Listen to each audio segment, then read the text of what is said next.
Hari ni bila kita bercerita pasal hadis Nabi di akhir zaman, bab dosa kecil, dosa besar tu akan kemudianlah.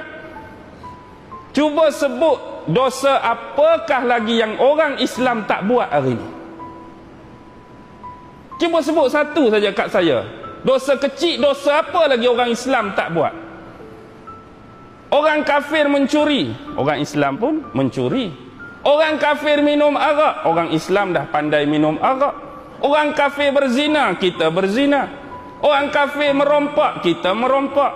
Orang kafir merogol, kita merogol. Orang kafir bunuh, kita bunuh. Orang kafir berjudi, kita berjudi. Orang kafir tikam 4 nombor, kita 8 nombor. Lebih. Dosa apa lagi kita tak buat?